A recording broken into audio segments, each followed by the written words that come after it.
Potencial eléctrico y diferencia de potencial.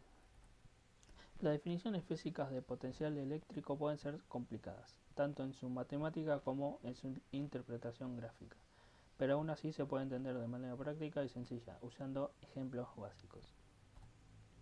Entonces, primero vamos a recordar lo que es la definición de trabajo. ¿Sí? En física, el trabajo es igual a la fuerza multiplicado por la distancia. Entonces, el trabajo se mide en joules o julios, la fuerza se mide en newton y la distancia se mide en metros. O sea, siempre que yo multiplique newton por metro voy a tener joules. Y el trabajo se simboliza con la letra W. Ahora un ejemplo. Supongamos que yo tengo una persona que está realizando una fuerza de 5 newton para mover una caja unos 10 metros. Digamos desde el punto A, que es este punto, hasta el punto B. Entonces, el trabajo que realiza esta persona, W, es 5 newton multiplicado por 10 metros, igual a 50 joules. Un cálculo fácil. ¿Qué pasa si ahora lo mueve 20 metros? O sea, desde el punto A hasta el punto B hay 20 metros. El trabajo se calcula igual. Los 5 newton de fuerza que aplica la persona, multiplicado por 20 metros, que es la distancia entre el punto A y el punto B, me da 100 joules. ¿Sí? Entonces, el trabajo depende tanto de la distancia recorrida entre dos puntos como de la fuerza aplicada por alguien o algo. En este caso, esta persona. Ahora, esto es lo que hice yo, es una analogía, ¿sí? Es una forma de explicar lo que pasa en realidad con las cargas.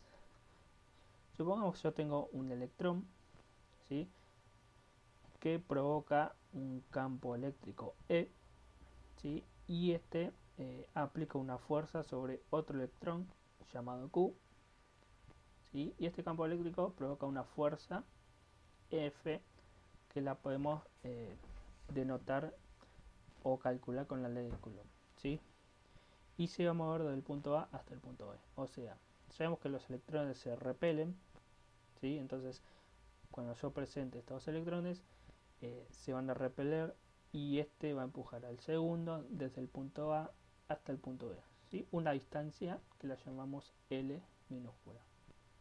Entonces, de vuelta, el campo eléctrico provocado por esta carga repele esta segunda carga para moverla del punto A al punto B. ¿Y por qué la mueve? Y porque le provoca una fuerza F, ¿sí?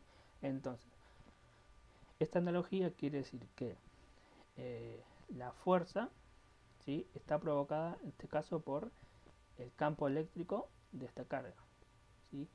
En la analogía nuestra, la fuerza la está aplicando la persona. O sea, la persona vendría a ser ahora nuestro campo eléctrico. La caja que se mueve vendría a ser nuestra carga Q, ¿sí? Y la distancia de 20 metros vendría a ser nuestra distancia L, que es desde el punto A hasta el punto B. Acá también podemos poner desde el punto A hasta el punto B. O sea, es exactamente lo mismo, ¿no? El mismo análisis aplicado, nada más en una caja y una persona, esto en dos cargas con sus campos eléctricos y su fuerza. Entonces, pasando al cálculo, ¿sí?, el trabajo que era igual a fuerza por distancia, en este caso va a ser W igual fuerza, ¿sí? En este caso es la fuerza aplicada que yo puedo calcular mediante la ley de Coulomb, multiplicada por L, que es la distancia entre el punto A y el punto B, ¿sí? Recordemos igual como hicimos con la caja. Ahora, si yo lo divido sobre unidad de carga, ¿sí?, me va a quedar F sobre Q, ¿sí? F, recordemos que se medía en newton y la carga en coulomb. Entonces me va a quedar newton sobre coulomb multiplicado por metro. Este newton sobre coulomb es en realidad la definición de campo eléctrico. Si yo agarro la fuerza y la divido por Q, ¿sí?, voy a obtener el campo eléctrico. Entonces me queda que el trabajo dividido la carga, o el trabajo por carga, es igual al campo eléctrico por la distancia L. ¿sí? Pero bueno, Newton sobre Coulomb era una forma o digamos eran las unidades que nosotros podíamos usar para denotar el campo eléctrico, pero no eran las únicas unidades.